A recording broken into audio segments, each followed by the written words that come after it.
पहाड़ सदियों की कहानियां समेटे हुए है। यहाँ हरियाली है, प्रकृति का सौंदर्य है, तो इन घाटियों में छिपे हैं कई अनकहे किस्से।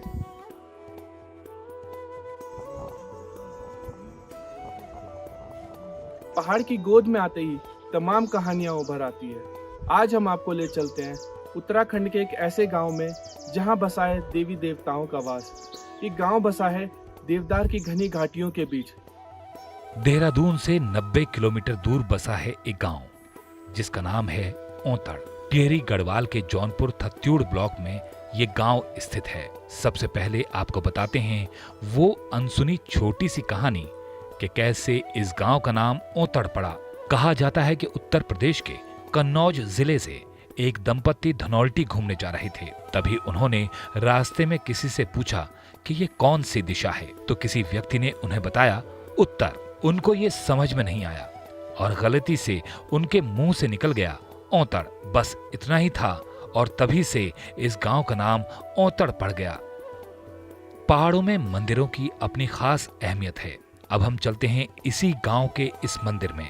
यह है 17वीं शताब्दी का बना हुआ नाग देवता का मंदिर। प्रतिवर्ष गांव में 2 बार नाग देवता की देवडोली लाई जाती है। गांव के लोग इस समय को खूब उत्सव और हर्षोल्लास से मनाते हैं। लोग डोली के चारों तरफ नृत्य करते हैं। अब हम यहाँ के गांव वालों से जानते हैं इस मंदिर के पीछे की कहानी। तो आप मुझे इस गांव का इतिहास बताइए कि यहाँ पर सबसे पहले कौन आया था, क्या कुछ इसका इतिहास है, अपनी यादें बताइए इसके साथ जुड़ी हुई। हमारे 2 बुजुर्ग आए यहाँ, 2 भाई। तो सबसे पहले वही आए यहाँ। तो उन्होंने यह जगह जो है चयनित करी, अच्छी जगह है। तो यहाँ बिल्ली की सवारी जो है चूहा था, तब इसलिए इन्होंने ये जगह चयनित करी। पर आमतौर पर बिल्ली की सवारी चूहा कैसे हो सकता है, क्योंकि उन दोनों में तो मतभेद होते हैं ना बहुत सारे। वो दोनों एक दूसरे के तो बात तो वही तो है कि जो ये दुश्मन में जो प्यार है इसमें। अच्छा। तो इसलिए यह जगह अच्छा माने गई। अच्छा। तब आए यहाँ। तो यहाँ पर जो है एक पेड़ था देवद्वार का, उससे दूध निकला। तो यहाँ जो है देवद्वार नाग देवता का मंदिर लगा दिया। हर पीढ़ी ने अपनी अगली पीढ़ी को बताया कि ये गांव हमसे पहले का बसा हुआ है, ये मंदिर हमसे पहले का बना हुआ है। पर पीढ़ी दर पीढ़ी चलती रही। इसमें जो बने हुए ये शिला, बड़े बड़े शिला खंडों से बना हुआ है, पत्थरों से बना हुआ है।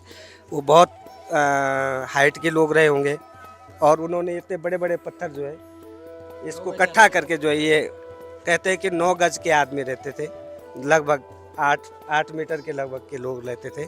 उन्होंने इस मंदिर का ये निर्माण करवाया। नहीं तो इतना बड़ा ये पत्थर ऊपर तक पहुंचाना, जहाँ कोई तकनीकी नहीं थी, फिर भी ये मंदिर बना।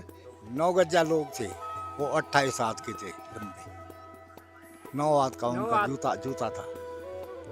तो जो 28 हाथ लंबा है वो नहीं चढ़ा सकता वहाँ। इस गांव के जो बड़े बुजुर्ग हैं वो बताते हैं ऊपर एक कुई भी है, कुई गाड़ बोलते हैं वहाँ का नाम। तो वो भी कोई हीरे से जो है हीरा गिरा था ऊपर से, वहाँ पर गोल कढ़ाई टाइप की बन रखी है। हाँ, हमने अपने आँखों के सामने देखी। हम जब कभी छोटे छोटे हुआ करते थे अपने गांव के प्रांगण में, हमने देखा है कि हम लोग कभी बाल्यकाल में यहाँ पे रहते थे, रात के समय खेल रहे थे। खेलते खेलते हमने जो एक सर्प को देखा इस देवी का जो प्रांगण है, और हमारे सामने ही वो सर्प का जो है वो जो है यहाँ पे पहले लकड़ी का हुआ करता था ना, नीचे चबूतरा लकड़ी का, उसके नीचे वो सर्प वहाँ घुस गया और पता ही नहीं चला कि वो कहाँ चले। वो जो है लाल रिबन बन करके जो है वहाँ पे दृश्य हो गया। मंदिर जो है इस नागरिकता की इतनी कृपा है हम लोगों पे, जो यहाँ के जो लोग हैं देश में विदेश में अन्य प्रदेशों में जो बसे हुए हैं, वो लोग अगर वहाँ पे भी कोई शुभ कार्य करते हैं, अपना नया बिजनेस करते हैं, अपना नया धंधा करते हैं, तो पहले इसकी वो आज्ञा लेके ही जाते हैं। पहाड़ जितने दुर्गम हैं, रास्ते और यहाँ की जिंदगी उतनी ही मुश्किल, उतनी ही यहाँ की तकनीक पुरानी और असरदार है। लोगों की जिंदगी का अटूट हिस्सा रही ऐसी ही एक तकनीक थी उत्तराखंड की पंचक्की यानी घराट। आजकल अनाज पीसने के लिए मिल्स आ चुकी हैं, लेकिन पर्वतीय क्षेत्र में अनाज पीसने के लिए पंचक्की का इस्तेमाल किया जाता था। ये बहुत पुरानी तकनीक है। खास बात है पानी से चलने के कारण इसे घट या घराट कहते हैं। ये घट नदियों के तट पर बनाई जाती है। गूल के जरिए नदी से पानी लेकर उसे लकड़ी के पनाले में बहाया जाता है। जिससे पानी में तेज बहाव पैदा हो जाता है। इस बहाव के नीचे पंखेदार चक्कर रखकर उसके ऊपर चक्की के 2 पार्ट रखे जाते हैं। निचला चक्का भारी और स्थायी होता है।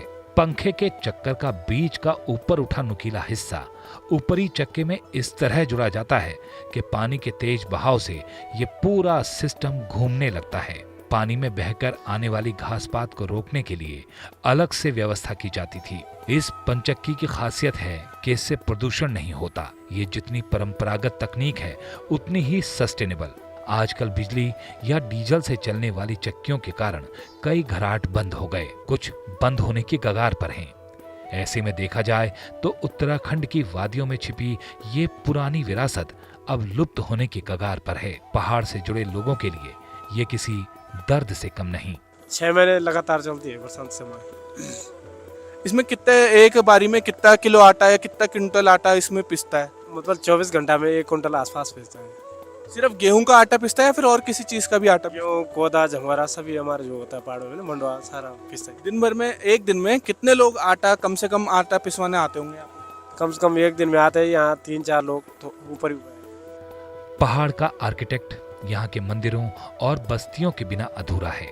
यहाँ के पुराने घरों की कहानी सुनेंगे तो हैरान रह जाएंगे। कैसे अलबेले पहाड़ों पर बनते हैं बेहद खूबसूरत और अनोखे घर। औंतड़ गांव उसका एक दिलचस्प उदाहरण है। आइए आपको 1-2 ऐसे पुराने घर दिखाते हैं जो ना तो आपने पहले कभी देखे होंगे और ना ही इनके पीछे की कहानी आपको पता होगी। ये जो जर्जर इमारत आप देख रहे हैं, ये 2 मंजिला घर पूरा का पूरा देवदार की लकड़ी से बना हुआ है। इसके अंदर जाते ही ये जो सीढ़ी आप देख रहे हैं, ये पुराने जमाने में रसोई जाने के लिए बनाई गई थी। आप सोच रहे होंगे कि रसोई ऊपर क्यों है, तो इसके बारे में हम जानते हैं उन्हीं लोगों से जिनका ये घर है। पुराने जमाने का मकान है, नहीं बहुत पुराना मकान है। और इसकी जो अंदर की कितना पुराना मकान है? मतलब होगा 200 साल पुराना तो होगा। मेरी बुढ़ा जी ने बनाया था ये। बुढ़ा जी मतलब बुढ़ा जी किनको जी के पिताजी थे जो, उन्होंने बनाया है, बहुत पुराना है। और इसका जो उस टाइम जो है इन मकानों की बड़ी ये थी मान्यता थी। आज तो लोग सीमेंट के इस चीनों के बना रहे, उस टाइम के ही बहुत अच्छे मकान थे। और जो अंदर जाने के लिए है, इनका रीजन है कि ये इनका रास्ता यहीं से चलते हुए अंदर के लिए जाता है। ठीक है, तो आप मुझे मकान अंदर से दिखा सकते हैं? सीढ़ियाँ कहाँ जाती है? आप यहाँ पर हम पूजा करते हैं। ये यहाँ पर इसका क्या इस्तेमाल होता है? ये क्या चीज़ है? पुरानी रसोई है, चूल्हा कहते हैं इसके लिए। और यहाँ पर हम पूरा सर्दियों में खाना बनाते हैं। चूल्हे में बहुत अच्छा लगता है हमें, क्योंकि लकड़ी का जो खाना बनता है वो बहुत स्वादिष्ट होता है। बिल्कुल बिल्कुल। ये घर कब बना था? ये घर लगभग 200-250 साल पुराना घर है और 250 साल पुराना बना होगा ये पहले। तो 250 साल पुराना ये बना है, तो यहाँ से यहाँ कोई अब रहता नहीं है क्या? ना यहाँ कोई नहीं रहता। ये ऐसा हुआ कि लोग रोजगार के चक्कर में यहाँ से पलायन कर गए। तो चलिए हम अब इस घर के अंदर चलते हैं। प्यारेलाल जी हमें दिखाएंगे कि इस घर के अंदर क्या क्या है अभी। ये देखो, ये कोठार थी अनाज रखने के लिए। तो पहले जो है लोग जब संयुक्त परिवार होता था तो इसमें जो जैसे अनाज मंडवा हुआ, धान हुआ, झंगोरवा हुआ, गेहूँ हुआ, उसे रखते थे इनमें। तो ये नीचे तक है ये कोठार। इसका द्वार नीचे क्यों है? नीचे ये था कि पहले जो यहाँ बहुत ज़्यादा बर्फ गिरती थी और बर्फ गिरने के कारण जो है लोग जो है कमरे भी थोड़ा हाइट उनकी कम होती थी और ये दरवाजे ये भी कम होते थे कि ठंड ना हो, हवा कम होती थी। बिस्तरों की कमी भी होती थी उस ज़माने में, इसलिए जो है ये नीचे होती थी दरवाजे। ठीक है, ये क्या चीज़ है? ये अलमारी है।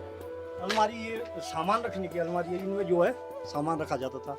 पहाड़ों के बीच हर मोड़ पर आपको दिलचस्प कहानियां मिल जाएंगी। एक और ऐसी कहानी आपको बताते हैं। इस गांव के आसपास अक्सर इस बारे में चर्चा करते हुए लोग मिल जाते हैं।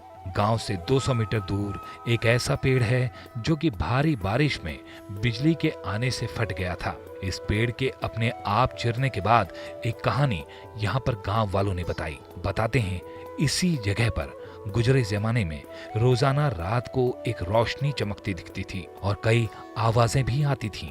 गांव वालों को ये बात समझ नहीं आई। कुछ रहस्यमयी सा होना उनके लिए डर का सबब बन गया और उन्होंने रात को उस जगह से गुजरना बंद कर दिया। सन 1984 में भारी बारिश में एक बिजली ने उस पेड़ को चीर दिया और तभी से वहां से रोशनी चमकनी बंद हो गई। अब हम जो आपको बताने जा रहे हैं आपको शायद उस पर भरोसा ना हो, पर कहते हैं कि यह एक सच्ची घटना है। औतड़ गांव से थोड़ी ही दूरी पर सिरवा नाम के गांव के पास एक नदी बहती है। नदी के किनारे एक माँ और उसकी छोटी बेटी रहती थी। वो महिला अपने खेत में काम कर रही थी कि तभी उसकी बेटी रोने लगी। तब उस औरत ने सूर्य देवता से विनती की कि हे सूर्य देवता, आप अस्त तब होना जब मैं इस खेत की रुपाई कर लूंगी और अपनी बेटी को दूध पिला लूंगी। उस महिला ने अपने खेत का काम खत्म किया और अपनी रोती हुई बच्ची को दूध पिलाने लगी। तभी वहां सूर्यास्त हो गया और माँ और बेटी दोनों जिस पत्थर पर बैठे थे उसी पत्थर में समा गए और उनकी तस्वीर वहीं छप गई, क्योंकि कहा जाता है कि सूर्यास्त के समय बच्चों को माँ का दूध बाहर नहीं पिलाना चाहिए। आसपास के लोगों से पूछने पर यह बात भी सामने आई कि एक बार किसी ने इस पत्थर को तोड़ने की कोशिश की तो पत्थर से रक्त बहने लगा। पहाड़ और यहाँ की मान्यताएं बिल्कुल अलग हैं। यहाँ लोगों में एक मासूमियत है तो उनकी जीवन शैली एकदम मेहनतकश।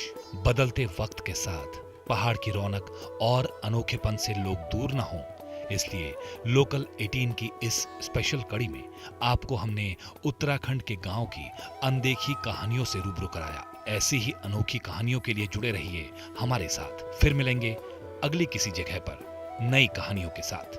प्रशांत शास्त्री, लोकल 18।